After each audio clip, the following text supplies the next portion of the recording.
இப்ப என் வீட்டுல எந்த பிரச்சனையும் கிடையாது. என் பிள்ளை பிறந்த உடனே என் வீட்டுக்காரி தொட்டில போட்டு சூ சூ சூ திரும்ப சூ சூ சூ 2 சூ தான்.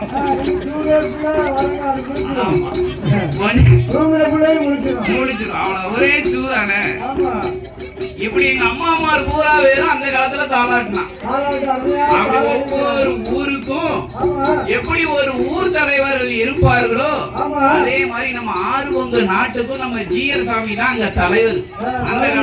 அந்த காலத்துல அவர் கண்ட்ரோல் தான் எல்லாமே.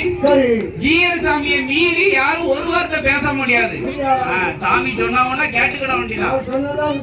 ஆமா எல்லாம் மடத்து பேர்ல இருக்கு. பட்டா உத்தரவுல போக வேண்டியதான். பட்டா கிடையாது.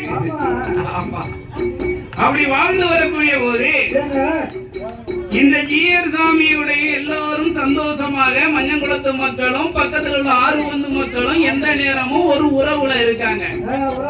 சாமியாருன்னா நம்ம ஆளுக்கு உடனே மதிப்பு மரியாதைகள் கொடுத்துருவாங்க. அப்படி சந்தோஷமாக இருக்கும் போது அந்த நாட்டிலே பெரிய நாடான நம்மளே மாதிரி இந்த தெற்க நம்ம ஊருக்கு தெற்க ஒரு ஊர் இருக்கு. அது எந்த ஊரு தெரியுமா?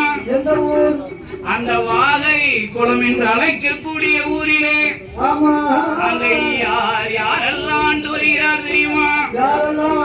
கருணைக்கே துறை என்று பட்டம் பெற்ற பிள்ளைமார் வம்சங்களும்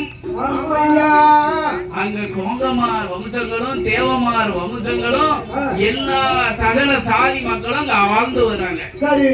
அங்க வாழ்ந்து வரும்போது அந்த ஊர்ல நாளுக்கு நாள் திருட்டு தாங்க முடியவில்லை. இப்போ அந்த காலத்துலதான் இப்ப போலீஸ் இல்ல. அந்த காலத்துல போலீஸ் மஞ்சங்குளத்துக்குள்ள வர முடியாது. அவ்வளவு பிரச்சனை இருந்துச்சு. எங்க அப்பா அம்மா எல்லாம் பொல்லாத ஆள்க. இந்த ஏரியாக்குள்ளேயே வர முடியாது.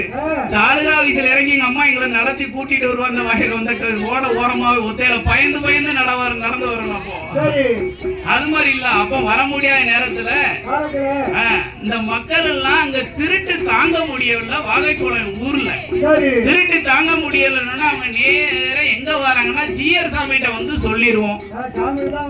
பொறுத்து பார்த்தாங்க, பொறுக்க முடியவில்லை. ஆமா எங்க வருகிறார்கள் தெரியுமா? என்ன வாகைக்குளம்